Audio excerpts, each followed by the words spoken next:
A'udzu billahi minasyaitonir rajim. Bismillahirrahmanirrahim. Assalamualaikum warahmatullahi wabarakatuh.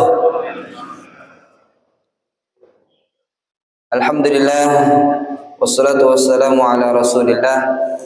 Asyhadu an la ilaha illallah wa asyhadu anna Muhammadan abduhu wa rasuluhu la nabiyya ba'dah.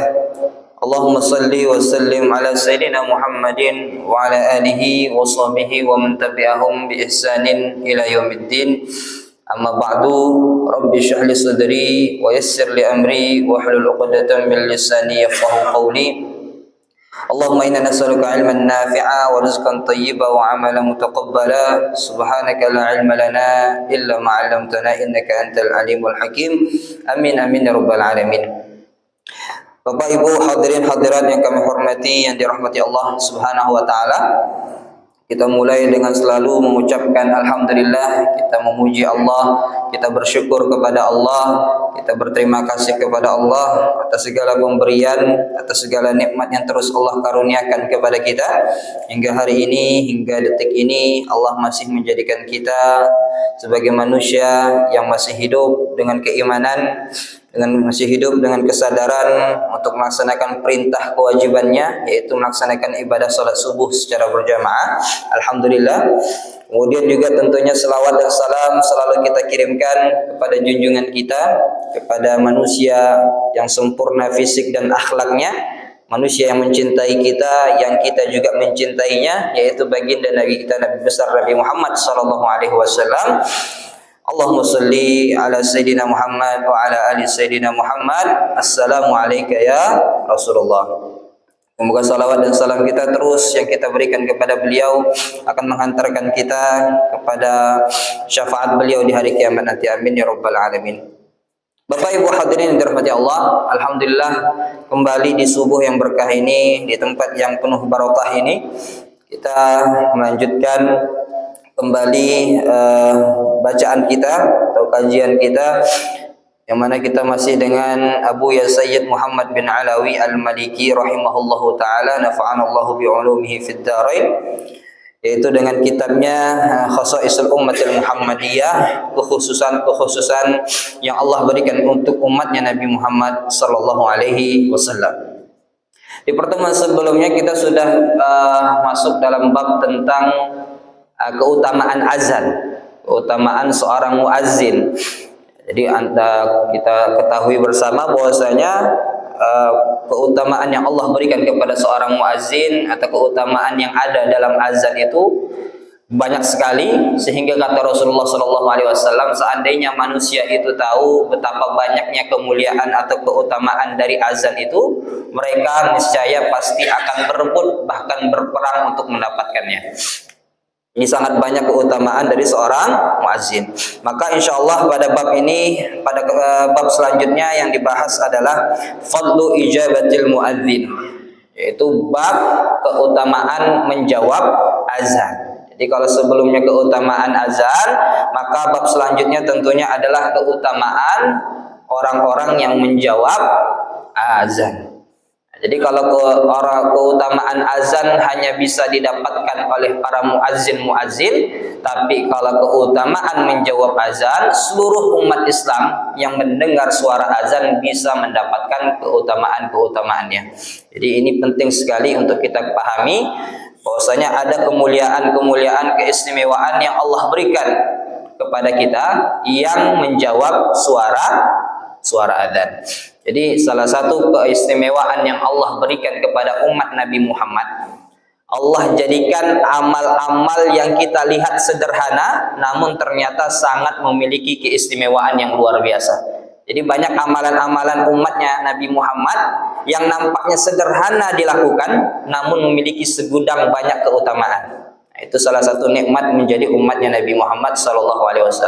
Di antara amalan yang sangat mudah dilaksanakan dan memiliki keistimewaan yang sangat banyak adalah menjawab azan.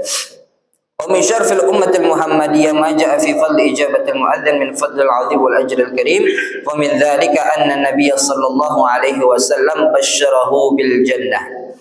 Kata Imam Sayyid Muhammad bin Alawi Al-Maliki, beliau mengatakan bahwasanya ada banyak fadilah-fadilah yang sangat luar biasa yang Allah akan berikan kepada orang-orang yang menjawab adzan. Di antaranya yang pertama adalah bahwasanya Nabi Shallallahu Alaihi Wasallam memberikan kabar gembira kepada kita bagi siapa saja yang menjawab azan, yang mana kabar gembira dari Rasulullah adalah akan diberikan surga kepada orang-orang yang menjawab azan. Apa dalilnya? Dalilnya dari hadis Nabi Muhammad sallallahu alaihi wasallam dari sahabat Umar bin Khattab radhiyallahu anhu, dia mengatakan bahwasanya Rasul sallallahu alaihi wasallam bersabda, "Idza qala al-muadzin Allahu akbar Allahu akbar, wa qala ahadukum Allahu akbar Allahu akbar." Apabila seorang muadzin mengucapkan kalimat Allahu Akbar, Allahu Akbar, maka hendaklah kalian mengatakan Allahu Akbar, Allahu Akbar. Kemudian summa qala asyhadu an la ilaha illallah. Ketika muadzin mengucapkan asyhadu an la ilaha illallah, maka Rasul mengatakan katakanlah asyhadu an la ilaha illallah. Summa qala asyhadu anna Muhammadar Rasulullah. Ketika muadzin mengucapkan asyhadu anna Muhammadar Rasulullah, maka ucapkanlah asyhadu anna Muhammadar Rasulullah. Summa qala hayya 'alas shalah. Qala la haula wala quwwata illa billah. Ketika adzan muadzin ucapkan hayya 'alas shalah, maka ucapkanlah la haula wala quwwata illa billah. Summa qala hayya 'alal falah. Qala la haula wala quwwata illa billah. Ketika muadzin mengucapkan hayya 'alal falah, ucapkanlah la haula wala quwwata illa billah. Tsumma qala Allahu akbar Allahu akbar. Qala Allahu akbar Allahu akbar. Ketika muadzin mengucapkan kembali Allahu akbar Allahu akbar, maka katakanlah jawablah dengan Allahu akbar Allahu akbar. Tsumma qala la ilaha illallah. Ketika muadzin ucapkan kalimat la ilaha illallah, katakanlah la ilaha illallah. Min qalbihi dakhalal jannah. Barang siapa yang menjawab setiap ucapan seorang muadzin dalam hatinya, disertai dengan hatinya, tidak hanya dengan lisannya tapi juga dari hatinya, maka kata Rasulullah dakhalal jannah. Hadis riwayat Imam Muslim.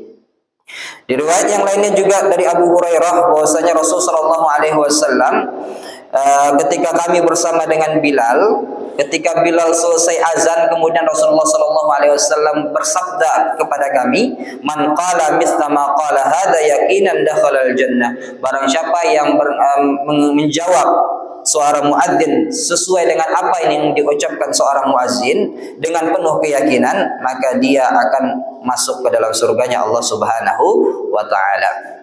Jadi banyak sekali hadis-hadis, riwayat-riwayat yang mengatakan barang siapa yang menjawab azan, ketika muadzin ucapkan Allahu Akbar, kita ucapkan Allahu Akbar. Semua ucapan muadzin kita ucapkan persis kecuali hayya 'alas shalah hayya 'alal falah. Yang mana kalau ketika hayya 'alas shalah hayya 'alal falah, Rasulullah katakan ucapkanlah la haula wala quwwata illa billah. Dengan penuh keyakinan, dengan penuh penghayatan di dalam hati, ketika kita jawab suara muadzin itu, maka kata Rasulullah, dia akan mendapatkan surga. Jadi syarat untuk bisa mendapatkan surga dari menjawab adzan yang harus diperhatikan adalah bukan hanya sekedar menjawab adzan, tapi yang paling penting adalah menjawab azan dengan penuh keyakinan. Maksudnya apa? Maksudnya adalah ketika muadzin mengucapkan Allahu Akbar, yang mana Allahu Akbar kita artikan sebagai Allah yang maha besar, yang merupakan kalimat tauhid, Jadi ketika muadzin mengucapkan Allah maha besar, maka kita menjawabnya dengan Allahu Akbar, Allahu Akbar. Kita mengkonfirmasi kalimat tersebut dengan keimanan kita bahwasanya kita meyakini bahwa Allah memang adalah zat yang maha besar. Jadi ketika kita jawab Allahu Akbar, Allahu Akbar, ucapkanlah kalimat itu dengan penuh keyakinan dalam hati kita bahwasanya memang tidak ada yang lebih besar dari Allah Subhanahu wa taala. Dan ketika kita yakin bahwasanya Allah adalah zat yang maha besar, maka tidak ada yang lain yang menandingi Allah Subhanahu wa taala. Apapun itu, ketika ada pekerjaan kita, ketika ada hal-hal yang kita cintai, Maka ketika kita mendengar azan, kita sadar bahwasanya pekerjaan itu, apapun yang kita cintai, siapapun yang kita cintai, tidak ada yang lebih besar, tidak ada yang lebih berharga kecuali Allah Subhanahu wa taala. Kemudian ketika muadzin melanjutkan mengucapkan asyhadu an la ilaha illallah, aku bersaksi bahwa tidak ada Tuhan yang berhak disembah kecuali Allah, maka kita jawab dengan serupa, kita bersaksi bahwasanya tidak ada sesembahan yang berhak untuk kita mintai pertolongan, yang berhak untuk kita mintai segala hal, hanya kepada Allah Subhanahu wa taala. Hanya kepada Allah Subhanahu wa taala. Kita ucapkan kalimat syahadat itu, kalimat asyhadu an la ilaha illallah, kita jawab dengan penuh keyakinan bahwasanya kita buktikan bahwasanya kita benar-benar hanya bergantung, hanya menyembah, tidak ada sesembahan yang berhak kita sembah kecuali Allah Subhanahu wa taala. Maka tidak boleh ada kesyirikan dalam hati kita ketika kita menjawab asyhadu an la ilaha illallah. Bagi kita yang masih jawab adzan tapi masih main dukun, artinya dia belum menjawab adzan asyhadu Allah itu dengan penuh keyakinan. Orang yang menjawab asyhadu alla ilaha illallah itu dengan penuh keyakinan adalah orang-orang yang benar-benar hanya bergantung kepada Allah, mengetahui hanya Allah lah tempat minta perlindungan, meminta segala hal yang diperlukan. Kemudian ketika muadzin mengucapkan asyhadu anna Muhammadar Rasulullah, tidak, aku bersaksi bahwasanya Muhammad adalah merupakan utusan Allah. Kita jawab juga dengan asyhadu anna Muhammadar Rasulullah. Kita bersaksi juga kalau Muhammad itu merupakan utusan Allah. Kita yakin betul kalau Nabi Muhammad itu benar-benar manusia yang diutus oleh Allah. Terakhir kali tidak ada nabi setelah Nabi Muhammad, yang mana kita juga diperintahkan untuk mencintai Nabi Muhammad sallallahu alaihi wasallam. Barulah ketika seorang muadzin mengucapkan hayya 'alas shalah, Rasul katakan ucapkanlah la haula wala quwata illa billah. Maka ketika muadzin mengucapkan hayya 'alal falah, begitu juga kita dianjurkan untuk mengucapkan la haula wala quwata illa billah. Kenapa berbeda? Karena memang ketika kita sudah berikrar meyakini kalimat-kalimat iman ini, Allahu Akbar, Allahu Akbar, asyhadu an la ilaha illallah, asyhadu anna Muhammadar Rasulullah. Ini adalah kalimat-kalimat konfirmasi iman kita. Jadi sebelum Allah memanggil kita untuk sholat, hayya 'alas shalah, marilah kita sholat, ini adalah panggilan untuk sholat. Allah tidak ingin langsung manggil kita untuk sholat. Allah ingin terlebih dahulu kita mengkonfirmasi keimanan dalam hati kita. Apakah kita benar-benar beriman ketika muadzin mengucapkan kalimat-kalimat tauhid ini? Jadi Allah memanggil kita tidak dulu dengan sholat, ayo kita sholat, tapi Allah ingin kita dengar dulu konfirmasi iman kita dulu dengan kalimat Allahu Akbar, asyhadu an la ilaha illallah, asyhadu anna Muhammadar Rasulullah. Ketika kita ucapkan, kita jawab kalimat-kalimat ini dengan penuh keyakinan, dengan penuh kesungguhan dalam hati kita. Artinya ketika muadzin ucapkan hayya 'alas shalah, ayo kita salat, kita pasti akan menjawab seruan tersebut, panggilan salat tersebut. Orang yang sudah mengkonfirmasi imannya dengan menjawab kalimat-kalimat Allahu Akbar, asyhadu an la ilaha illallah, asyhadu anna Muhammadar Rasulullah, maka pasti akan ringan kakinya untuk menjawab panggilan sholat tersebut. Maka dia akan ringan untuk pergi ke masjid melaksanakan sholat berjamaah. Jadi kita ucap, dan kenapa Rasulullah perintahkan kita ucapkan la haula wala quwata illa billah ketika muadzin ucapkan hayya 'alas shalah? Karena kita yakin, karena kita sudah mengkonfirmasi iman kita, kita yakin bahwasanya kita datang untuk sholat ke masjid, kita datang untuk memenuhi panggilan seorang muadzin bukan karena kekuatan kita. Kita tak punya apa-apa, kita tidak punya apa-apa selain yang Allah berikan kepada kita, termasuk untuk beribadah. Kita bisa ibadah, kita bisa melangkahkan kaki kita, menggerakkan tangan kita, mengucapkan dengan lisan kita, itu semuanya datang dari Allah Subhanahu wa taala. Makanya kita ucapkan la haula, tidak ada kuasa, wala quwata, tidak ada kekuatan illa billah, kecuali datangnya dari Allah Subhanahu wa taala. Jadi ketika muadzin mengatakan ayo kita sholat, maka kita ucapkan tidak ada kekuatan, tidak ada kemampuan untuk pergi melaksanakan ibadah sholat kecuali yang Allah berikan kepada kita. Maka artinya ketika kita ucapkan la haula wala quwata illa billah, bentuk kepasrahan diri kita kepada Allah Subhanahu wa taala. Begitu juga ketika muadzin ucapkan hayya 'alal falah, mari kita menuju kemenangan, mari kita menuju kesuksesan. Jadi ketika salat diajak salat dulu, baru diajak untuk sukses. Kenapa urutannya seperti ini? Karena memang kalau mau sukses salat dulu. Kalau mau sukses apapun pintunya, pintu paling utama adalah salat. Mau sukses dalam dunia ataupun apalagi di akhirat, pintu utamanya adalah salat. Makanya diajak salat. Hayya 'alal shalah, kemudian diajak untuk menuju kemenangan, menuju kesuksesan. Hayya 'alal falah. Kalau mau sukses, tinggalkan apapun yang kalian lakukan, pergilah ke masjid, laksanakan sholat, karena dalam sholat akan menjadi wasilah akan kesuksesan kalian, baik di dunia apapun apalagi di akhirat.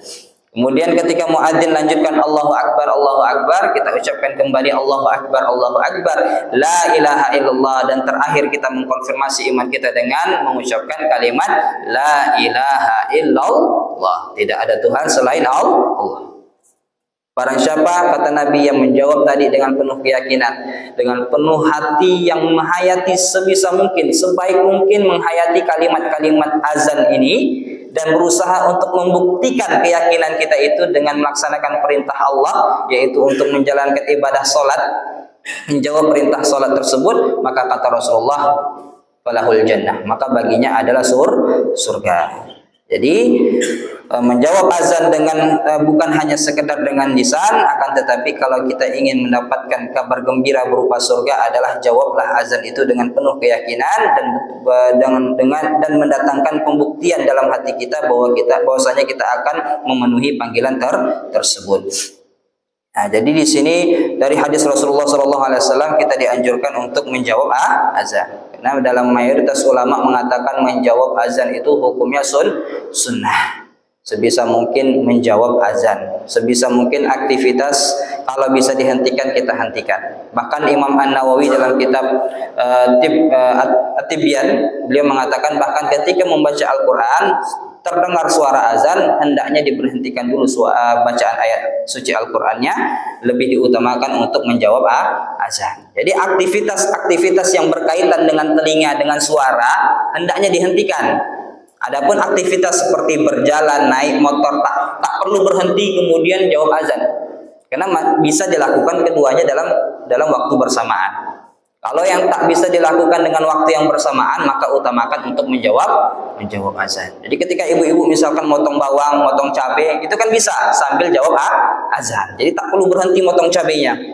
Kecuali kalau misalkan kita lagi dengar pengajian atau dengar musik misalkan atau salawatan, matikan dulu salawatannya, kasetnya, videonya, dengarkan azan, karena itu aktivitas yang berkaitan dengan suara. Tak bisa kita mendengar dua suara dalam waktu bersamaan, tak fokus kita. Nah, jadi aktivitas yang berkaitan dengan suara, dengan mulut, hendaknya dihentikan dulu, utamakan untuk mendengar azan dan diutamakan untuk menjawab suara azan. Kemudian, jadi yang pertama tadi kata Rasulullah, keutamaan menjawab azan adalah baginya surga kalau menjawabnya dengan penuh keyakinan. Kemudian yang kedua adalah anna Nabi sallallahu alaihi wasallam basyarahu bisyafa'ati yaumal qiyamah. Bahwasanya Rasulullah sallallahu alaihi wasallam memberikan kabar gembira kepada kita, barang siapa yang menjawab azan dengan penuh keyakinan akan mendapatkan syafaat Nabi Muhammad sallallahu alaihi wasallam. Jadi di antara kalau ditanya bagaimana cara mudah kita untuk bisa mendapatkan syafaat pertolongannya Rasulullah Shallallahu Alaihi Wasallam, maka kata Nabi caranya adalah ketika menjawab azan, setelah menjawab azan ucapkanlah salawat kepada baginda Nabi Muhammad Shallallahu Alaihi Wasallam dan doakanlah untuk Nabi agar Nabi dapat wasilah. Jadi kata Nabi, syarat untuk mendapatkan syafaatnya Rasulullah diantaranya adalah ketika selesai azan, kita sudah jawab azan, kemudian setelah azan selesai kita salawatan, kemudian meminta doa agar Allah memberikan wasilah kepada Rasulullah SAW. Apa hadisnya? Hadisnya dari Abdullah bin Amr bin As radhiyallahu anhuma annahu sami'a an-nabiy sallallahu alaihi wasallam yaqul, bahwasanya beliau mendengar Rasulullah sallallahu alaihi wasallam bersabda, "Idza sami'tumul muadzin faqulu mithla ma yaqul, tsumma shallu alayya." Apabila kalian mendengar seorang muadzin azan, maka ucapkanlah seperti apa yang diucapkan oleh sang muadzin. Setelah selesai, maka bersolawatlah untukku, kata Nabi. Fa innahu man shalla alayya salatan sallallahu alaihi biha asyra. Karena sesungguhnya barang siapa yang bersalawat kepadaku dengan satu salawat, maka Allah akan balas 10 kali lipat salawat. Summa salullaha liyal wasilah. Kemudian setelah salawat, mintalah kepada Allah wasilah untukku. Fa innaha manzilatun fil jannah la tambaghi illa li'abdin min ibadillah. Apa itu wasilah? Maka Rasulullah menjelaskan, wasilah itu adalah kedudukan nanti di surga. Jadi kalau ditanya apa itu wasilah yang dibilang Rasulullah, wasilah yang dimaksud oleh Rasulullah adalah kedudukan yang tinggi nanti disediakan di surga, yang mana kedudukan ini hanya Allah berikan kepada satu hamba dari sekian banyak hambanya Allah Subhanahu wa taala. Wa arju an akuna ana huwa, dan aku berharap satu hamba tersebut adalah diriku. Faman sa'ala liyal wasilah halat lahu syafa'ah. Maka barang siapa yang berdoa kepada Allah agar aku mendapatkan wasilah tersebut, maka halal baginya untuk mendapatkan syafaatku, kata Nabi sallallahu alaihi wasallam. Jadi dalam hadis ini urutan yang diberikan oleh Rasulullah. Kalau ingin mendapatkan syafaatnya Rasulullah, setelah menjawab setelah azan sudah selesai, maka yang dilakukan selanjutnya adalah bersalawat kepada baginda Nabi Muhammad SAW dengan salawat redaksi apa saja. Allahumma sholli ala Muhammad wa ala ali Muhammad, Allahumma sholli ala Sayyidina Muhammad wa ala ali Sayyidina Muhammad, atau mau pakai salawat Ibrahim, pokoknya bersalawat kepada baginda Nabi Muhammad SAW, baru berdoa meminta agar Allah memberikan wasilah untuk Nabi Muhammad sallallahu alaihi wasallam. Dan biasanya doa yang selalu kita baca adalah Allahumma rabba hadhihi ad-da'wati tammah was-salatil qa'imah ati Muhammadanil wasilata wal fadilah wa ba'athu maqaman mahmudan ladzi wa'adta innaka latukhliful mi'ad. Jadi apa maksud doa itu? Doa itu adalah doa untuk agar Allah memberikan wasilah kepada baginda Nabi. Yang mana kalau kita artikan, ya Allah, bahwasanya panggilan azan ini sudah sempurna, waktu sholat akan ditegakkan, maka ya Allah berikanlah Nabi Muhammad wasilah dan fadilah. Wa ba'athu maqaman mahmudan alladzi wa'adta, dan bangkitkanlah Nabi Muhammad nanti di kedudukan yang telah kau janjikan untuknya, ya Allah. Jadi kalau kita artikan kalimat doa yang kita baca sehari-hari setelah azan itu adalah doa yang kita minta kepada Allah agar Allah memberikan wasilah untuk baginda Nabi Muhammad sallallahu alaihi wasallam. Apa wasilah tadi? Wasilah adalah kedudukan yang Allah khususkan nanti di surganya Allah, yang hanya Allah berikan kepada seorang hamba di antara banyak hambanya. Hanya satu orang saja yang dapat wasilah ini, yaitu Rasulullah berharap beliaulah yang mendapatkan wasilah ini. Karena para ulama mengatakan wasilah yang dimaksud di sini adalah tiket untuk memberikan syafaat kepada seluruh manusia. Makanya Rasulullah berharap agar bisa mendapatkan tiket tersebut. Makanya Rasulullah berharap mengajak umatnya, ayo doakan aku agar bisa dapat tiket ini. Karena kalau aku dapat tiket syafaat ini, maka aku akan lebih mudah untuk memberikan pertolongan kepada umatnya Nabi Muhammad SAW. Jadi Rasulullah meminta agar kita mendoakan beliau bukan untuk beliau, tapi untuk kita, agar kita nantinya dapat diberikan syafaat oleh baginda Nabi Muhammad SAW. Makanya setelah azan kita bersalawat, la ilaha illallah Muhammadur Rasulullah sallallahu alaihi wasallam. Allahumma rabb hadhihi ad-da'wati tammah was-salatul qa'imah ati Muhammadin wasilata wal fadilah, atau ditambah wasyarafah wa darajatal aliyatar rafi'ah wa ba'athu maqaman mahmudan alladzi wa'adta innaka la tukhliful mi'ad. Itu baru doa untuk Nabi. Nanti doa untuk kita setelah itu. Jadi kata Nabi, barang siapa yang habis azan, menjawab azan, salawat, kemudian mendoakan ini, doakan wasilah ini untuk Nabi, maka nanti dia halal. Bahkan dalam riwayat lain mengatakan dia wajib mendapatkan syafaatku nanti di hari kiamat. Jadi Bapak Ibu, kalau mau dapat syafaat pertolongan Nabi Muhammad SAW, jangan sia-siakan kesempatan 5 waktu yang Allah berikan kepada kita. Jadi setiap hari Allah berikan kita kesempatan 5 waktu untuk bisa mendapatkan syafaat Nabi Muhammad SAW, yaitu dengan caranya menjawab azan, kemudian bersolawat, kemudian berdoa agar Rasulullah SAW mendapatkan wasilah. Barang siapa yang mengamalkan amalan-amalan itu, maka halal bahkan wajib baginya mendapatkan syafaat Nabi Muhammad SAW. Ini janji dari Rasulullah SAW. Kemudian di antara keutamaan berikutnya yang Allah berikan kepada orang-orang yang menjawab azan adalah Allah akan mengkabulkan segala hajat-hajatnya.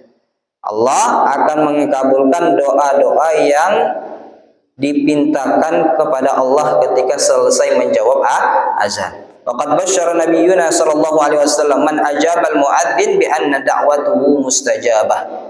Rasulullah memberikan kabar gembira kepada orang-orang yang menjawab azan, bahwasanya barang siapa di antara mereka yang menjawab azan kemudian dia berdoa, maka doanya termasuk doa yang mustajab.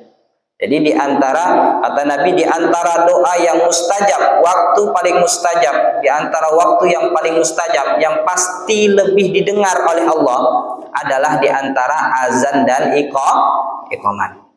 Makanya Rasulullah SAW menekankan ketika orang sahabat Nabi bertanya, ya Rasulullah, engkau mengatakan keutamaan yang sangat banyak yang didapatkan bagi seorang muazzin. Sedangkan kami juga ingin mendapatkan keutamaan itu ya Rasulullah. Bagaimana caranya? Maka Rasulullah SAW mengatakan, kalau kalian ingin mendapatkan keutamaan juga, maka kata Rasulullah, "Qul kama yaqulun fa idzan tahaita fasal tu'ta." Kalau kau ingin mendapatkan keutamaan yang luar biasa juga, maka ucapkanlah seperti apa yang diucapkan seorang muazzin. Kemudian setelah selesai, mintalah kepada Allah Subhanahu wa Ta'ala apapun yang kau minta, maka saat itu adalah waktu yang mustajabah, waktu yang sangat didengar oleh Allah Subhanahu wa Ta'ala. Jadi bahkan Rasulullah mengatakan, doa apa saja maka engkau akan diberikan, kata Rasulullah SAW. Jadi luar biasa. Habis jawab azan, kita salawat. Kemudian doa untuk Nabi. Kemudian baru kita doa untuk pribadi diri kita masing-masing. Apa saja minta kepada Allah. Apa saja minta kepada Allah. Namun biasanya kebanyakan orang yang buat stres, yang buat pusing bukan darah rendah, tapi dana rendah. Maka minta banyak dana kepada Allah Subhanahu wa Ta'ala, tak masalah.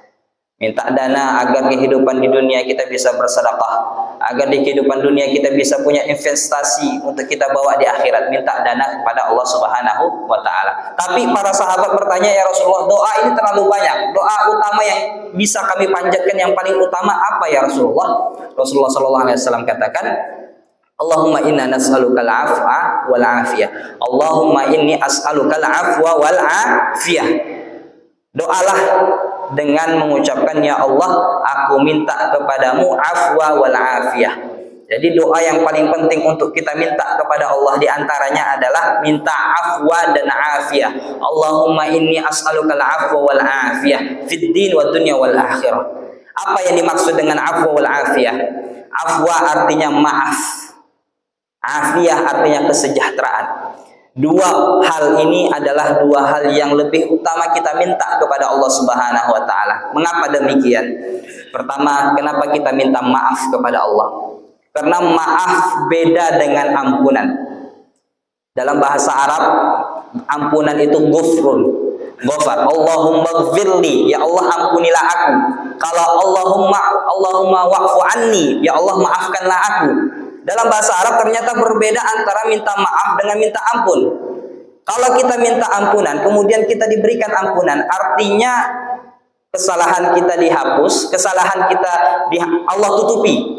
Jadi yang dimaksud dengan Allah berikan ampunan, kesalahan-kesalahan kita, dosa-dosa kita Allah tutupi. Catatannya masih ada tapi Allah tutupi atau Allah ganti. Tapi kalau Allah memberikan afwanya, Allah memberikan maafnya kepada kita, artinya Allah menghapuskan segalanya, Allah menggugurkan segalanya, Allah membakar semua catatan dosa-dosa kita. Nah, itu bedanya minta maaf dan minta ampun. Maka Rasulullah katakan di antara doa yang paling utama minta maaf, afwun. Makanya ketika malam Lailatul Qadar, doa yang diajarkan oleh Rasulullah kepada Siti Aisyah, ya Rasulullah, doa apa yang kami perbanyak ketika Lailatul Qadar? Allahumma innaka afuwun karim tuhibbul afwa fa'fu anni. Doa minta maaf kepada Allah. Itu yang diajarkan Rasulullah kepada Siti Aisyah. Ini menunjukkan kalau bahwasanya doa minta maaf kepada Allah atas segala dosa-dosa kita itu adalah hal yang paling penting. Karena ketika Allah sudah menghapus, menggugurkan seluruh dosa kita, bersih kita dari dosa, artinya Allah akan memberikan apapun sehingga kita ridho. Allah akan memberikan apapun sehingga kita akan ridho kepada Allah Subhanahu wa Ta'ala. Kemudian yang kedua, Rasul katakan minta juga kesejahteraan baik di dunia dan juga di akhirat. Kesejahteraan bisa bermakna kebahagiaan, kesejahteraan bisa bermakna kesehatan, kesejahteraan bisa bermakna banyak hal. Pokoknya kesejahteraan adalah yang membuat kita tenang, yang membuat kita bahagia hidup di dunia maupun di akhirat. Itulah yang kita minta kepada Allah Subhanahu wa Ta'ala. Kemudian Habib Ali Jindan juga mengatakan ketika doa habis azan itu utamakan juga doa untuk orang tua. Habib Ali Jindan mengatakan Rabbighfirli wali walidayya, diucapkan 5 kali Rabbighfirli wali walidayya, Rabbighfirli wali walidayya, Rabbighfirli wali walidayya sampai 5 kali, baru ketika yang kelima warhamhuma kama rabbayani shaghira. Pada siapa yang mengucapkan itu maka Allah tulis bahwasanya dia adalah anak yang berbakti kepada Allah Subhanahu wa Ta'ala. Jadi banyak doa-doa yang bisa kita minta kepada Allah. Jangan sampai kita lalai, lupa untuk berdoa. Padahal waktu itu adalah waktu yang paling didengar oleh Allah Subhanahu wa Ta'ala. Bahkan kata Rasulullah ketika azan dikumandangkan pintu langit itu terbuka. Pintu langit itu terbuka sehingga waktunya itu sama kayak tengah malam waktu tahajud. Waktu yang mustajabah. Waktu yang sangat didengar oleh Allah Subhanahu wa Ta'ala. Perbanyak doa ketika habis azan. Jadi utamakan habis azan kita sholawat, kemudian berdoa untuk Nabi, berdoa untuk kita, baru kita laksanakan sholat sunnah qabliyah. Habis sholat sunnah qabliyah masih ada waktu belum qomat lagi, tambah lagi doanya. Tambah lagi doanya. Kemudian Bapak Ibu yang dirahmati Allah, misalkan kita lagi di WC, azan, tak bisa kita jawab azan karena kita dalam keadaan yang tidak diperkenankan untuk mengucapkan kalimat-kalimat zikir. Maka bagaimana cara kita untuk bisa mendapatkan keutamaan menjawab azan? Maka ulama mengatakan menjawab azan juga boleh dijamak atau boleh diqadha. Misalkan kita lagi nelpon azan, tak bisa kita matikan handphonenya. Maka nanti setelah azan selesai, telepon kita selesai, baru kita jawab Allahu Akbar, Allahu Akbar, Allahu Akbar, Allahu Akbar, asyhadu an la ilaha illallah, asyhadu an la ilaha illallah, asyhadu anna Muhammadar Rasulullah sampai akhir ucapan azan. Jadi menjawab azan juga bisa diqadha. Nah, ada Syekh Ali Jum'ah dalam ketika mengajar, Syekh Ali Jum'ah Mufti Mesir, ketika beliau mengajar, azan berkumandang, pembahasannya sudah mau selesai. Jadi beliau teruskan. Jadi ketika azan berkumandang, beliau tetap lanjutkan pengajaran beliau. Beliau tetap mengajar. Namun setelah beliau mengajar, setelah selesai pembahasannya, barulah beliau berdoa dengan suara keras menunjukkan agar kita ikut berdoa juga. Mengucapkan kalimat-kalimat azan lalu berdoa. Jadi kata Syekh Ali Jum'ah mengatakan dalam mazhab Maliki dan sebagian mazhab Syafi'i menjawab azan boleh diqadha. Boleh saat seumpama kita kelewatan tak sempat menjawab azan bisa diqadha agar bisa tetap mendapatkan keutamaan dari menjawab azan. Nah, kemudian Bapak Ibu yang dirahmati Allah Subhanahu wa Ta'ala, kalau ketika asyhadu anna Muhammadar Rasulullah, ada juga sebagian ulama mengatakan doa yang bisa kita baca atau amalan yang kita bisa baca. Yang ini juga diamalkan banyak ulama, termasuk Habib Umar. Kalau kita tengok Habib Umar bin Hafiz itu kalau dengar azan, ketika muadzin ucapkan asyhadu anna Muhammad Rasulullah, beliau biasanya akan mengumpulkan jempol tangannya, kemudian sambil mengucapkan marhaban ya habibi ya qurrati aini Muhammad Rasulullah sallallahu alaihi wasallam. Kemudian dikecup jempolnya, kemudian diusap ke bagian matanya. Awal pertama kali lihat apa yang dilakukan Habib Umar. Ternyata memang ada dalilnya dalam kitab bahwasanya barang siapa yang mengamalkan itu ketika muadzin mengucapkan asyhadu anna Muhammadar Rasulullah, kita ucapkan marhaban ya habibi, selamat datang wahai kekasihku, wahai qurratu aini, permata hatiku, Muhammad bin Abdullah atau Muhammad Rasulullah sallallahu alaihi wasallam. Kemudian diusapkan ke bagian mata, diulang sebanyak 3 kali, maka apa? Maka mata tersebut yang diusapkan tersebut akan diberikan penjagaan, tidak akan buta selama hidupnya. Jadi kalau diamalkan terus, ini Allah akan jaga matanya baik dari kebutaan maupun dari penglihatan yang tidak baik, seperti melihat hal-hal yang maksiat, Allah akan jaga matanya kalau ini diamalkan. Jadi ini banyak diamalkan, apalagi ulama-ulama yang bermazhab Maliki. Beliau banyak mengamalkan amalan ini. Jadi dikecup jempolnya sambil mengucapkan marhaban ya habibi ya qurrati aini Muhammad bin Abdullah atau Muhammad Rasulullah sallallahu alaihi wasallam. Kemudian diusapkan di bagian mata. Jadi itu diantara bacaan. Jadi banyak bacaan-bacaan, termasuk bacaan setelah azan itu juga banyak redaksinya. Tapi yang paling masyhur, paling populer yang sering kita baca adalah Allahumma rabb hadhihi da'wati tammah wassalatul qa'imah ati Muhammadanil wasilata wal fadilah wa syarafah wa darajatul aliyatur rafi'ah wa ba'su maqamul mahmud alladzi wa'adta innaka la tukhliful mi'ad. Ada juga doa-doa yang lain yang bisa kita amalkan. Intinya doa itu adalah doa agar Rasulullah mendapatkan wasilah. Karena wasilah itu adalah tiket agar Rasulullah nanti dapat memberikan syafaatnya kepada kita. Jadi kita berdoa agar Allah memberikan keistimewaan tersebut kepada baginda Nabi Muhammad SAW. Jadi itu, ya. Jadi itu antara keistimewaan yang Allah akan berikan kepada orang-orang yang menjawab azan. Kalau kita rangkum tadi, yang pertama adalah Allah akan memberikan surganya kepada orang yang menjawab azan dengan penuh keyakinan. Allah juga akan memberikan Rasulullah kesempatan memberikan syafaatnya kepada kita. Bahkan kata Rasulullah, halal baginya untuk mendapatkan syafaatku.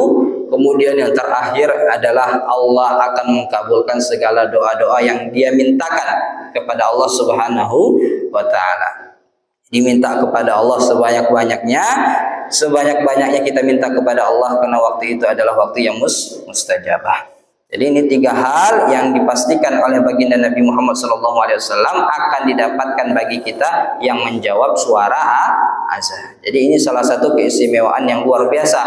Amalan kecil tapi keistimewaannya luar biasa. Jadi sangat sayang kalau kita lewatkan suara azan. Seumpama kita bisa menjawab azan, maka jawablah azan. Dalam kondisi apapun, sebisa mungkin kita bisa menjawab azan. Apalagi kalau kita jawab azan itu kemudian kita datang memenuhi panggilan tersebut, maka akan lebih banyak keutamaan yang akan kita dapatkan. Jadi itu Bapak Ibu yang dirahmati Allah, di antara keistimewaan yang akan didapatkan bagi kita yang menjawab suara azan. Terakhir, ada sebuah cerita yang menunjukkan kisah nyata, yang menunjukkan betapa luar biasanya azan ini. Jadi di Australia itu ada seorang muazzin, seorang tukang azan di masjid, mengalami kecelakaan sehingga dia kritis. Kemudian saudaranya menelpon imam atau ustadz yang ada di tempat masjidnya. Diteleponnya ustadznya, mengatakan bahwasanya ini saudara saya yang azan di masjid, tukang muazzin di masjid, mengalami kecelakaan, kondisinya kritis. Tolong ustadz datang ke rumah sakit. Kemudian ustadz itu datang ke rumah sakit, kemudian ditengoklah saudara tersebut sudah terbaring lemas, sudah dipasang alat-alat untuk menunjukkan detak jantungnya, artinya dalam keadaan kritis, tak bisa bicara, tak bisa bergerak apapun. Maka kemudian ustadz tersebut mengatakan, ya fulan, engkau adalah orang baik, engkau adalah orang yang sangat dicintai oleh Allah karena tugasmu adalah memanggil orang-orang untuk sholat. Tugasmu adalah memanggil orang-orang untuk ibadah kepada Allah. Aku bersaksi engkau adalah orang baik. Tapi kami mohon, kami masih ingin mendengar suara azanmu. Kami masih ingin mendengar suara azanmu. Kami masih ingin engkau memanggil kami untuk sholat. Maka Ustadz itu meminta kepada laki-laki ini untuk azan sebisa mungkin. Maka laki-laki yang kritis ini kemudian terbuka mulutnya, perlahan dia ucapkan dengan sangat berat, Allahu Akbar. Ketika sampai ke asyhadu alla ilaha illallah, mulai lancar, asyhadu anna Muhammadar Rasulullah, makin lancar, hayya 'alas shalah, makin terbuka matanya, hayya 'alal falah, sampai la ilaha illallah, detak jantungnya kembali normal, sudah terbuka matanya. Dokter datang kemudian menanyakan, apa yang terjadi kok tiba-tiba yang tadinya udah kritis tiba-tiba kembali detak jantungnya normal, keadaannya menjadi lebih baik daripada sebelumnya. Maka laki-laki tersebut atau ustadz tersebut mengatakan jawabannya adalah azan, aku ajak dia untuk azan. Maka dokter tersebut kagum dan mengatakan tolong nanti ajarkan aku azan, karena dokter tersebut bukan seorang muslim. Ini luar biasa. Tukang azan ketika dia sakit diajak untuk azan, kemudian dia berusaha untuk azan. Dengan fadilah azan itu, dengan fadilah dia suka memanggil orang untuk sholat, dia Allah berikan kesembuhan pada saat itu juga. Padahal baru kecelakaan. Ini salah satu keutamaan dari suara azan. Kalau didalami betul, ketika kita ngajak orang sholat, kita muazin, kemudian kita hayati betul, kita yakini betul ketika kita menjawab suara azan tersebut, maka akan keutamaan atau keistimewaan yang akan kita dapatkan merupakan keutamaan yang sangat luar biasa. Maka sangat dirugikan, akan sangat disayangkan ketika azan itu berkumandang kita justru menghiraukan panggilan tersebut. Nah, biasanya karena di Indonesia ini di mana-mana azan, karena saking seringnya kita dengar azan, kita justru jadi cuek dengar azan. Dengar tapi sekedar lewat saja di telinga kita. Masuk telinga kiri, keluar lagi dia, mental dia, enggak lewat masuk kanan. Biasanya lewat kiri masuk kanan, lewat keluar kanan. Ini masuk kiri, keluar lagi dia, mental dia. Karena kita saking seringnya dengar azan sehingga kita makin cuek justru. Maka ini yang harus dibenarkan dalam hati kita. Sebisa mungkin kita dengar azan, kita ucapkan ucapan yang sama dengan muazin, agar kita mendapatkan keistimewaan menjawab azan. Istrinya Habib Umar mengatakan, kalau bisa agar amalan jawab azan ini makin banyak keistimewaannya, niatkan dalam hati, ya Allah, aku mau jawab azan yang dikumandangkan di Masjid Trimas misalkan. Aku mau jawab azan yang dikumandangkan di Masjid Trimas dan seluruh masjid-masjid yang ada di sekitar yang sedang berkumandangkan azan. Jadi dengan sekali amalan dia menjawab azan di Masjid Trimas, dia juga akan mendapatkan pahala yang dia dapatkan dari menjawab masjid-masjid yang di sekitar hanya dengan satu amalan. Jadi makanya kata ulama, lakukanlah amal yang kecil, jadikan amalan yang kecil itu besar dengan memperbanyak niat. Lakukan amalan yang kecil, gemukkan amalan kecil ini dengan memperbanyak niat. Kita datang di masjid ini, kalau kita niatnya cuma untuk sholat subuh, itu aja yang kita dapat. Kalau kita niat datang ke masjid untuk hadir pengajian, baca Al-Quran, iktikaf, itu makin gemuk, makin banyak pahala-pahala yang akan didapatkan dari banyaknya niat yang kita ucapkan. Wallahu a'lam bishawab. Mari kita tutup dengan membaca doa kepada Allah Subhanahu wa taala agar Allah memberikan kita taufik hidayahnya, agar Allah memberikan kita kesadaran dan kecintaan kepada baginda Nabi Muhammad sallallahu alaihi wasallam. Ala hadiniyah wal kuniyati salih al-Fatihah. A'udzubillahi minasyaitonir rajim. Bismillahirrahmanirrahim. Alhamdulillahirabbil alamin arrahmanir rahim. Maliki yaumiddin. Iyyaka na'budu wa iyyaka nasta'in. Ihdinas siratal mustaqim. Shiratal ladzina an'amta 'alaihim ghairil maghdubi 'alaihim waladdallin. Amin. Bismillahirrahmanirrahim. Alhamdulillahirabbil alamin wassalatu wassalamu ala asyrafil anbiya'i wal mursalin sayyidina محمد وعلى آله وصحبه أجمعين.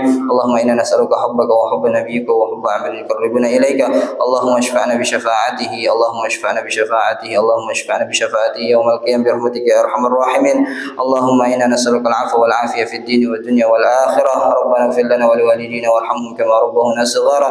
ربنا آتنا في الدنيا حسنة في الآخرة حسنة وقنا عذاب النار. وصلى الله على سيدنا محمد النبي الأمي وعلى آله وصحبه وسلم، والحمد لله رب العالمين. سبحانك اللهم وبحمدك أشهد أن لا إله إلا أنت أستغفرك وأتوب إليك. وبالله التوفيق والهداية. السلام عليكم ورحمة الله وبركاته.